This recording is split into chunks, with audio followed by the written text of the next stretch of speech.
and learning from failure. So what did you have to do to become a successful businessman? Well, I think it's about family. My dad was a Marine. He served in the Pacific, Purple Heart, came back. I think that was when my brother was so hard on himself and all of us. My two sisters in between, so that kind of softened my dad up, and then I came around. But we were a small family farm, and we all worked together. The program was when that yellow school bus let you off, you were to run out to the packing house and work. And so we did that. And again, every night, 5:30, that dinner bell would ring, and we were grilled about. So we had discipline. Bed had to be made before you went to school. If it wasn't made, and you missed that school bus, you were walking to school, and it was, uphill in the snow both ways. But I think having good mentors. I think my dad was a great mentor to me, along with some of his college friends, Cy Taquino, Jim Mayer, that as I was growing up, got to visit with and understand the cotton business a little bit, and Coca-Cola, or back then it was Shasta Corporation.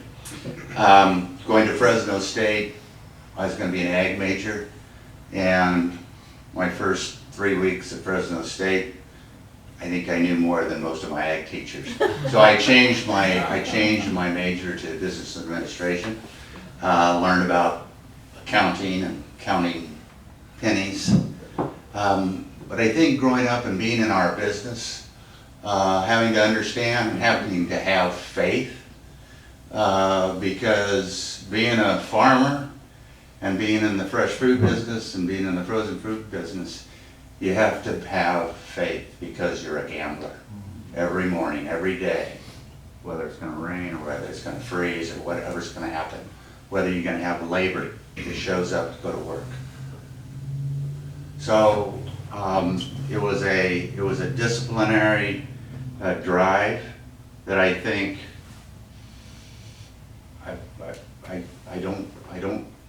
I guess I am successful, but I want to do better tomorrow than I did today. And I have so many people that say, what's your goals? What are your long-range goals? And I'm criticized for this. I don't have any. I guess I do, can't write them down, but really it is do better today than I did yesterday. And so that's my advice to everybody. My team, that's part of them, are here today. They hear this all the time, because every day something changes. 20 people don't show up. We employ over 1,000 employees during the summertime, 250 to 300 year-round. 20 people don't show up that are year-round employees. So you got to figure out how to chuck and tie. So being flexible and doing the things that we do, I think, makes us successful. Give me your one-line quote again. What's your success in that line? Do better today than you did yesterday. That's good.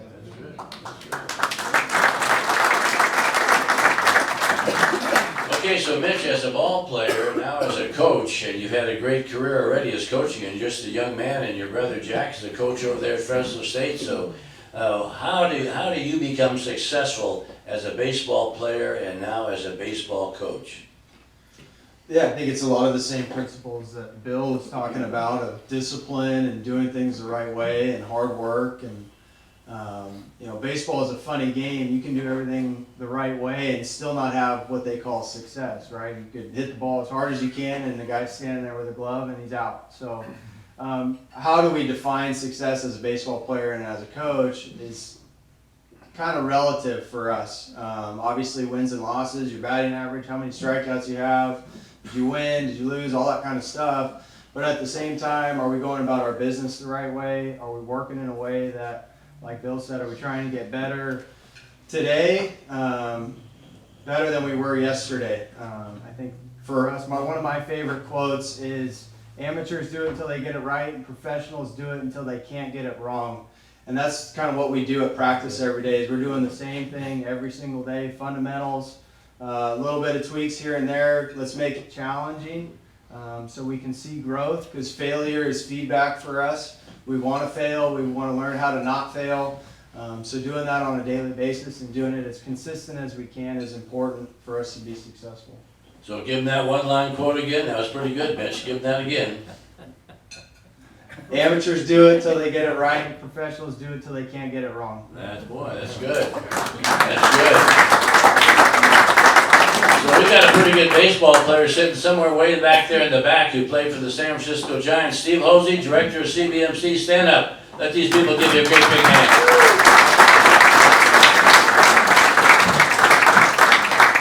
He paid for my breakfast this morning if I would introduce him. Okay, so Billy, let's wrap up with this. Now, we want to go from success to significance, and significance has to do with serving God and being humble and having God get the glory, not me get the glory. So this is Colossians 3:23 and 24. Whatever you do, do your work heartily as for the Lord, knowing it's the Lord Christ whom you serve. So how does that verse and how does significance now fit into what you're doing as a very successful businessman, but how do you now apply significance to your life? Well, I think what I try to do is go to the Lord every morning. Right up there, real close. Go to the Lord every morning.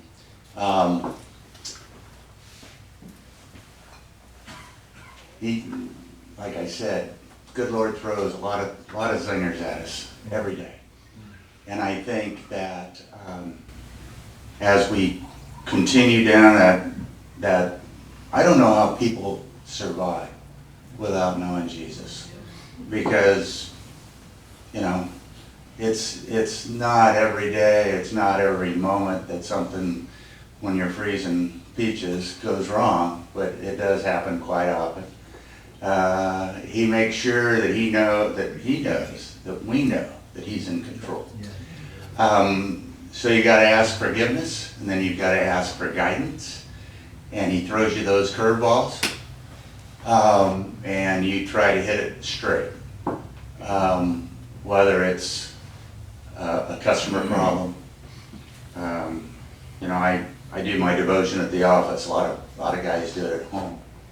I kind of want to make sure that as people walk by my office, if they get there as early as me, know that I am praying, and that people understand that I am a Christian. Sometimes, I'm one of those bad guys that, give the Christian a bad name because I don't do it quite as often as I used to. But I do blow up. And so I'm not proud of that. I ask forgiveness. And so moving forward, trying to give back. Because our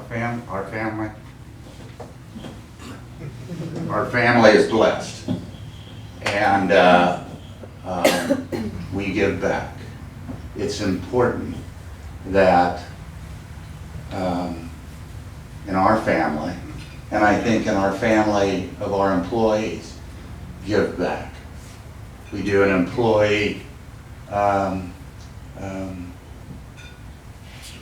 gifting program for Valley Children's Hospital, where we raise over $75,000 a year that our employees donate back. And that's not by any easy feat. It's one that takes a lot of work and a lot of compassion. So the significance is just trying to get the job done, and then being able to give back to the community, to the folks that really need it, and to hopefully put your arm around the ones that are hurting and give them encouragement, and just know that Christ is with them. Very good, very good, very good. Very good. So you mentioned mentioned Valley Children's, so I want Rob Soroyan to stand up. He's the fundraiser for Valley Children's Hospital. Stand up there, Rob. Good job. And right next to him, to his left, is the great Steve Dick, Inspiration Cruises. How many were at the Fresno Clovis Prayer Breakfast with Tony Dungy here last few days ago? Well, Steve Dick is the one that brings all these great speakers to Fresno, and Fresno is now the biggest prayer breakfast in America. So Steve Dick, stand up. Let's give you a great big hand. Thank you for all you do. Okay, so Mitch, so now, as a ball player and as a coach, how do you go from success to significance and giving God the glory in a very difficult business that you're a part of? Yeah, I think, for me, I have a unique opportunity to be in young men's lives who really is a pivotal point for them that really will carry them for the rest of their life. And so when I wake up every morning, I try to pray, hey God, give me wisdom today on how I can lead these young men. And I pray that they see Jesus in me in whatever I do. And like Bill said, I'm not perfect in that, for sure. I have my moments where they get me a little upset and do things the wrong way, and man, you should have gotten out on that play, or whatever the case may be. But my response is important to me. My response in their failure, my response in their success, I pray that they see Jesus in the way that I go about my business. Steve Hosey's come out and spoke to our guys, and Ron Nelson does a great job with our FCA. And just a quick tidbit on that is, I don't think much of it because I always went to FCA, but a kid walked into my office 2 weeks ago and said, hey, Coach, thanks for having that. I feel God tugging on my heart, and I'm going to go back to church. And to me, that's significance. That's the impact that I want to have on my players, and that I hope my players can have on each other, because we have some really great young men that love the Lord, and I pray that they're rubbing off on other guys on our team. The significance to me is getting invited to their wedding, getting pictures of their kids when they get older, being more than just the coach that taught them how to hit and how to throw and do all those things, but can I have an impact on their life, and can I point them to Christ? That's what I'm looking for. And we all know, any of you who play sports, men or women, your coaches have a tremendous impact on your life. And it's something that carries with you forever and ever. So one final word here, Billy, and then Mitch, and then we're going to open up to questions from the audience here. So what else would you say about success to significance, and how important, even though you've talked about how important really is God in this whole business and family operation that you're running?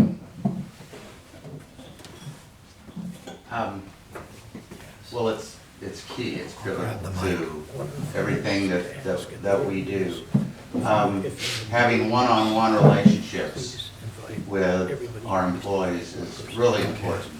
And as this gray hair kind of comes in, and a few of my long-term employees start to retire, and new folks come in, and so I'm turning into my father because I have nicknames for people. I mean, Keith Michelli, who used to play football for Hoover High, my dad used to call Keith Hoover, so now I'm saying hey, ace or partner, or all those good things to him, putting my arm around them and hopefully understanding what they're going through. We have employees that go through a lot of hardship. It's really, we're blessed, and wherever we can assist, help, at the same time, we have to keep a balance across whatever we do. I think the other side that is significant for me personally is family. My 3 children are in my business, in our business. My wife, she's over down south watching a little tennis, so she would be here, but our grandchildren are key in what we do. They didn't have to grow up being at the dinner table at 5:30 when the bell was rung, because one was playing soccer and 2 were done by us, and it's twice as bad now today. So God bless you kids for what you're doing. But the same thing it's about family, understanding everybody's needs, and trying to support and keeping a even flow and making sure that they do know that the good man upstairs, even though he throws you a curveball quite often, that he's there watching you and gives you a guiding way to make that straight line.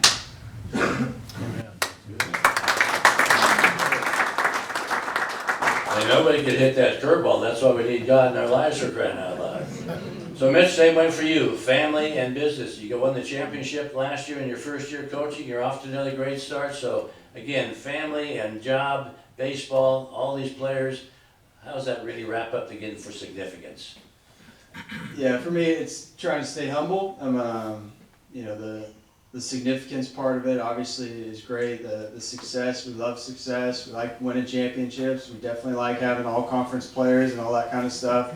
I think in Ephesians it says, you know, it's not by works that you're saved, but it's by grace, so that I might not boast, right? This is God doing the work. And so I want to remind myself of that daily, that God's using me to make an impact on this world. It's not me making an impact on this world. It's Him through me making an impact on my players, on our community. And if I get success with that, great. If not, that's okay too, because my number one mission is to serve Him and grow His kingdom. And so significance for me is keeping that in perspective when I'm really mad about a game or something like that. Just understand, hey, my number one priority is the Lord first and foremost. And everything after that is gravy.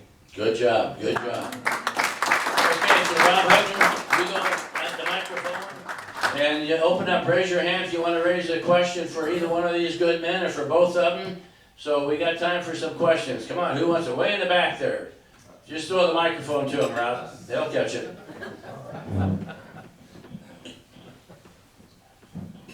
Good morning, and thank you so much for sharing your stories. My name is Jamal Jones. I'm a licensed marriage and family therapist, and I wanted to ask you, as hardworking, disciplined, successful businessmen who value your family, can you give us some insight into what has it looked like for you to have a profitable business, but at the same time, nurture a healthy relationship with your brides?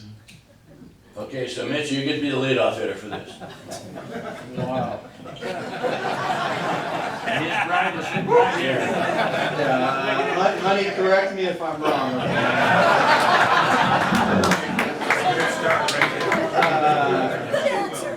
You know, for me, I coached at a really high level, at the Division I level, and one of the reasons I took the job that I did was because of my family.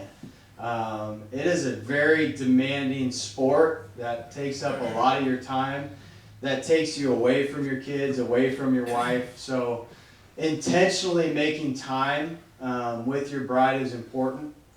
Going on date nights, not going home and just watching TV with her, but turning that off and having a real conversation is I'm still working on. But when it does happen, man, it makes a huge impact on her. And so I think for me, just making sure that I'm making her a priority in my life and not, baseball all the time. I think that's really important for us personally. Pretty good answer, tough to live by. Okay, Dr. Bill. You have to be intentional. You really have to be intentional. I'm a workaholic, I think. So I could stay at the office and crunch numbers and try to design new ways of doing things. But I think growing up with our 3 kids out of town, I would make ways to get back to watch tennis, basketball, horseback riding, whatever. For my bride, both of us are pretty crafty. Not in the way of thinking, but hands-on. We like doing things together. We like building things. She's a seamstress. I'm a painter. I love working with wood. So I build things, and then she used to paint when we were raising our kids and do toll painting. But we did glass works together. So I think the discipline of having to be at the dinner table at 5:30 back when I was growing up equated to the same thing in my marriage. I also had an older brother that really didn't have the best marriage. And I was the recipient of seeing something that really wasn't very healthy and decided I didn't want that. Every once in a while, my dear Linda would say, "You're acting like Bob." And I said, "Oh man," so man, that would change it real quick. And then I'd say, you know, and then I'd say, "Well, you're acting like your mom."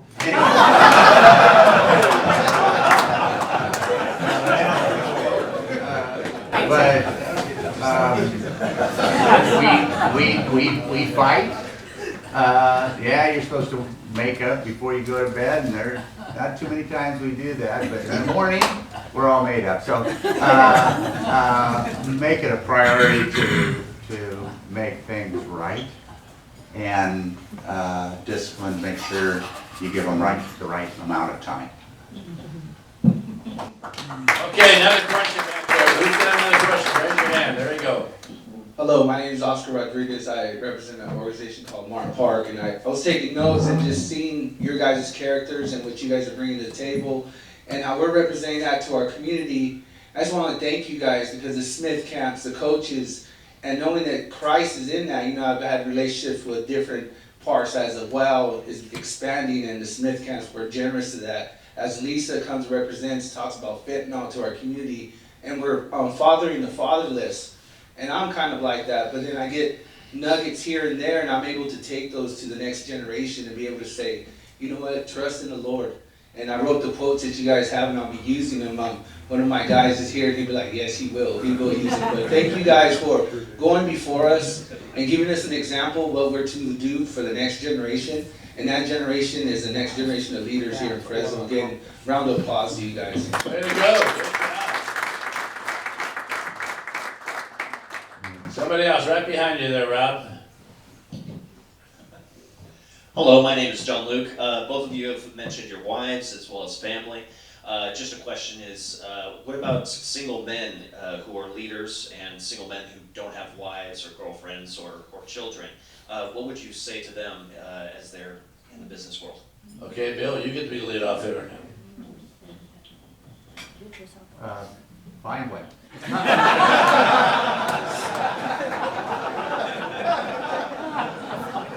They really balance you out. I'm serious. They really balance you out. You can be mean or you can be soft. I can be soft sometimes, and boy, my wife can be tough.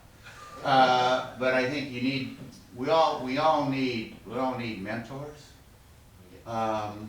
We all need a spouse to go home, cry on, yell at. My little 2.5-pound Yorkie, he doesn't like getting kicked too often. But so I would just say that try to find a relationship with someone that you can have some type of communication with on those feelings that you can't let some people know. Okay? Okay. That's a good answer. And boy, I just would head on that mentor part, that's crucial for all you men and all you ladies there. You all need to have at least 1 or 2 or 3 mentors in your life. I've been very privileged. I had people like Buf Karaker and G.L. Johnson, and the great Lou Herwald and H. Spees who've been mentors to me. And I could call them anytime and ask them a question, and they would also be very candid with me. Lou Herwald one day said to me, "Tom, I'm happy to give you advice, but if you're going to ask for advice and just do your own thing, don't ask for advice again." I said, "Mr. Herwald, I will not do that." So that's crucial. I would recommend that. What are your thoughts about that, Mitch? Yeah, for a single guy, I think community, again, is huge. The Well does a men's breakfast every second Tuesday of every month. That's second Wednesday, sorry, thank you, Brian King. Second Wednesday of every month. That's awesome. It's to all churches. It's a great opportunity to connect with guys. I'm at a men's Bible study on Friday mornings where men can talk about men's stuff, right? I think that's really important. And I think just again, show me your friends and I'll show you your future. Who are you surrounding yourself with? Are you being encouraged? Are you being pushed? Are you being challenged in what you're doing? Whether it's in the business world or in your faith, I think that's important for all of us to have that. Okay, time for a couple more questions. Who else? Raise your hand way back over there. There you go.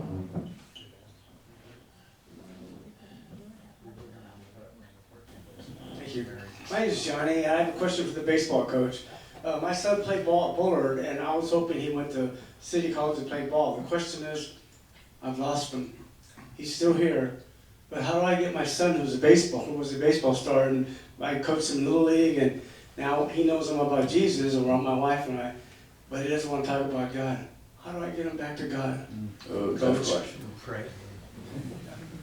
Yeah, that's a tough question.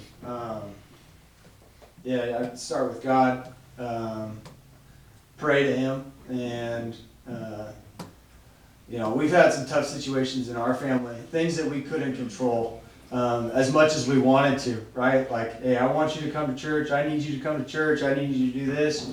Ultimately, it's going to be God stirring in His heart to pull him back to where you think he should be, right? And so I think as hard as it is, letting go a little bit, allowing God to do His thing, is probably a great place to start.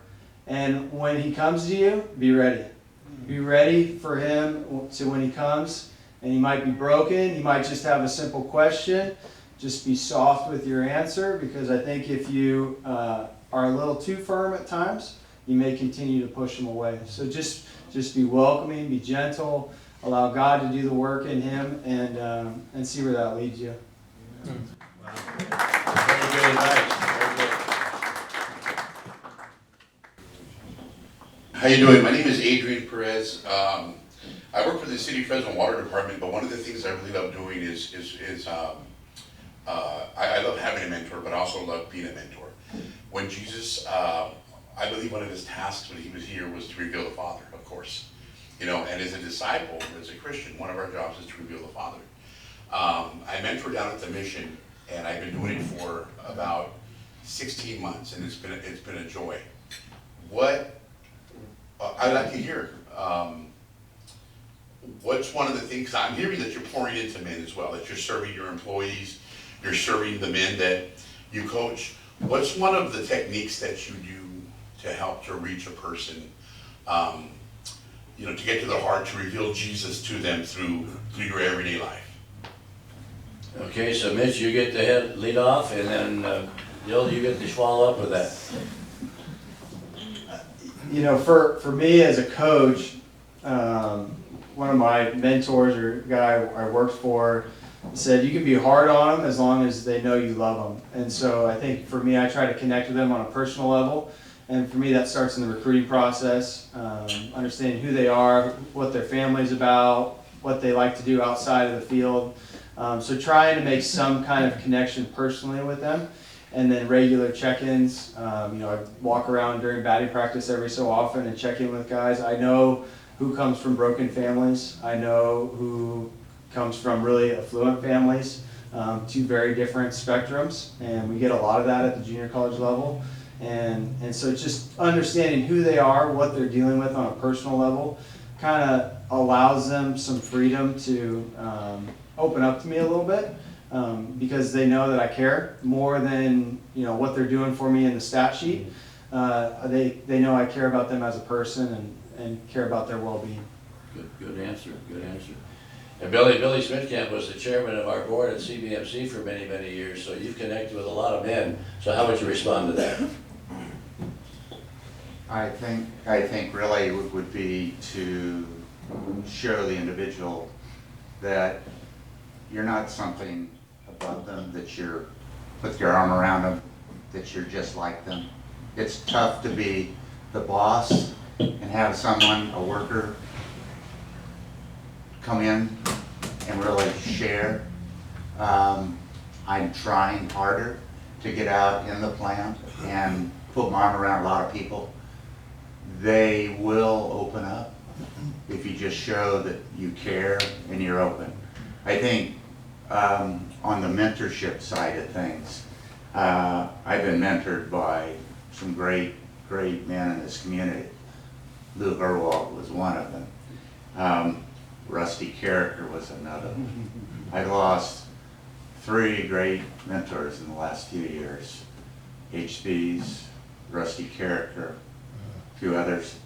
And you know, the other side of our family is we have a salt group, 4 couples that we've been together over 30 years now. And it's kind of it's a secondary family, but they're probably maybe 2nd or 3rd on the list when something critical happens to our family. First is probably our pastor, 2nd would be the salt group. So just like your men's group, we have a family salt group that back in the day, all of our kids, it was pretty big gathering. Today it's just 8 or 10 of us, but I would highly recommend that for couples also. Any more questions here, Rob? Anybody else? Wait a minute, way in the back there. One more question.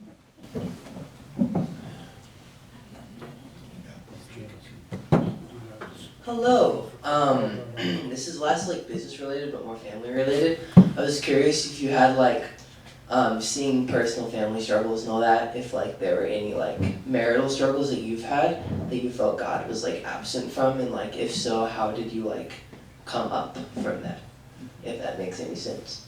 Well, we have to go 4 more hours to answer that question. My goodness, thanks a lot. That's too broad. Okay, Billy, you get the lead off. Well, sure. I mean, there's always that 7-year itch or whatever, and midlife crisis that you think you need to address. I guess I've always been really blessed that I've always had someone over my shoulder watching me, whether it's the salt group, whether it's my comrades, whether it's my wife's friends giving me a call and saying, you're being a little out of line, you're not being quite right. And I think, again, being successful, you have to watch what you do. And because you're in God's eyes all the time. There's no hiding from Him. And so I think every morning, you know, Linda's 2nd on that prayer list. My kids are 3rd. My grandkids are 4th. I hate to put them in order, but that's really how it is. And so I think really you have to be always in the Word and praying to Jesus, and He'll keep you straight. Good, very good. Yeah, Mitch? Yeah, I agree. I think, you know, I've had a lot of people in my life to tell me when I'm wrong, and I'm wrong pretty often. And my wife and I, we've gone through a bunch of ups and downs, and that's part of life. That's part of marriage, right? And going back to our commitment when we got married of, hey, through thick and thin, right? And we understand there's going to be a lot of stuff that's not fun, but that's part of marriage, and helping each other get through that. And we went through a re-engage, which is a marriage ministry at the Well. That was fantastic for us on how to communicate, which guys don't do very well. And that really helped us. But again, having a good community to call you out when you're wrong, to encourage you to continue through some of those tough times, and ultimately leaning on the Lord for guidance when you're really struggling. So before we wrap up here today, last night Barbara and I had the privilege of being with a whole bunch of the Karaker family, because Cindy's great husband, Rusty, who passed away a year and a half ago, and one of Fresno's all-time great leaders, a precious, precious friend.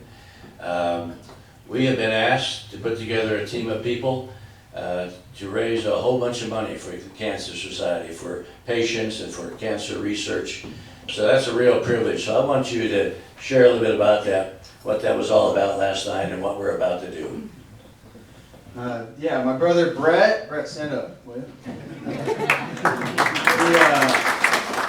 He's had the honor of being nominated for Visionary of the Year for the Leukemia and Lymphoma Society, which I believe Blair's done before, right? So really a great honor. They asked Dad to do it a few years back, and he was sick and unavailable at the time, and so tremendous honor for us as a family to honor him in that, and looking forward to the opportunity to hopefully get connected with some people that can help raise some money for cancer research, for resources, for families and patients, for cancer knowledge and how to get connected to the drugs, the clinical trials, the information that they need, as well as advocacy at legislation levels, to help get rid of this terrible disease. I know probably many of us are affected by it, and so it's a great opportunity for us and our family. And if you're interested, come see us. And even if you don't come to see us, we're gonna call you. So how about a great big hand for Bill Smittcamp and Mitch Karaker?